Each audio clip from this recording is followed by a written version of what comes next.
Muito bem. Qual a diferença entre esses dois textos?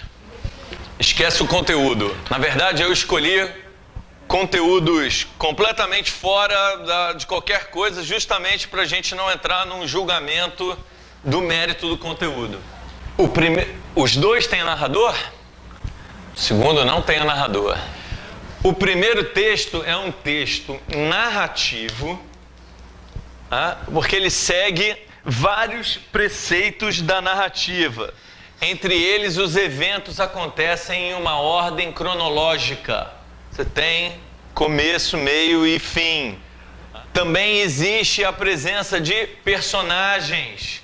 Esses personagens são caracterizados. Você tem na história não só começo, meio e fim, como você tem também conflitos. São apresentados diferentes aspectos da narrativa, como por exemplo auxílios e conflitos. Durante a narrativa você apresenta um problema, você caracteriza um problema, você desenvolve esse problema. Enquanto você caminha no sentido de um desfecho, podem aparecer situações que aumentam o problema, que na estrutura narrativa é chamada a perda, e situações que minimizam o problema, que são os auxílios. O que vocês podem chamar de perda na primeira história? Qual era o problema da primeira história?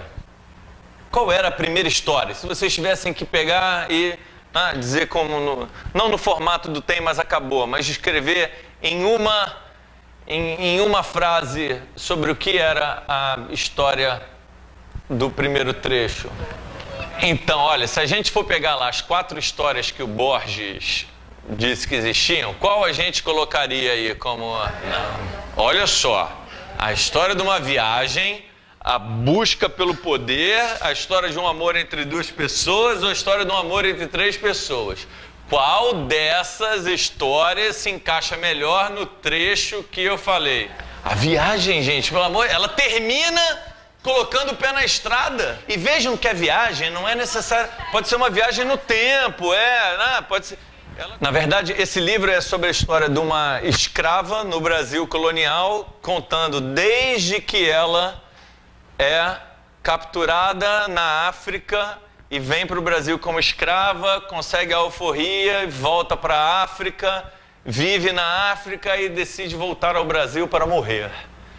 E já bem velhinha. É um livro lindo de morrer. Mas essa autora, esse trecho eu trouxe para vocês pela grande habilidade descritiva que ela tem. E para vocês verem que a força desse texto não está no tema ser importante ou no tema ser interessante. Aonde está a força desse texto? Está na riqueza, está na contextualização que ela dá. Você parece que está sentado numa cadeira vendo a cena. Tudo bem que é claro que a coisa do estupro, as mortes, isso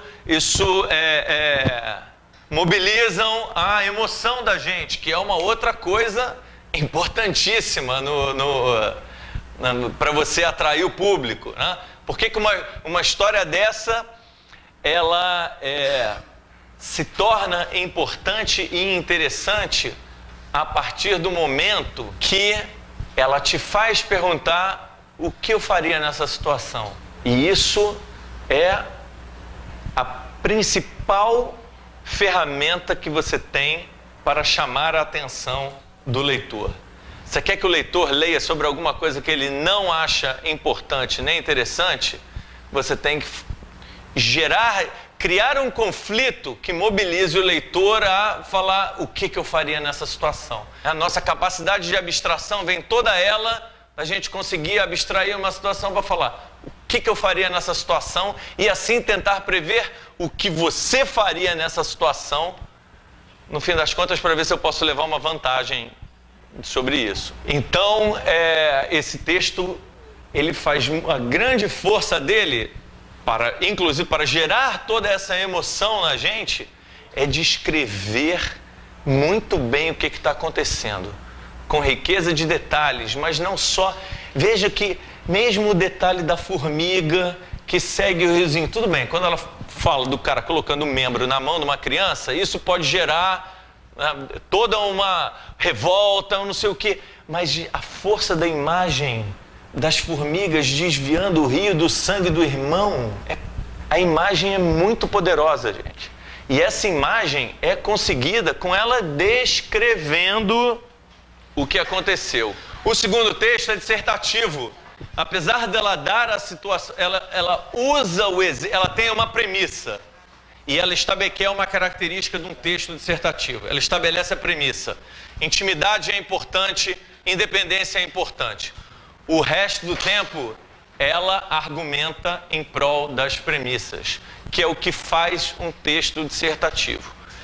Ela usa descrição? Usa. Pouca, menos. Mas o próprio exemplo dela é o argumento, é o fato.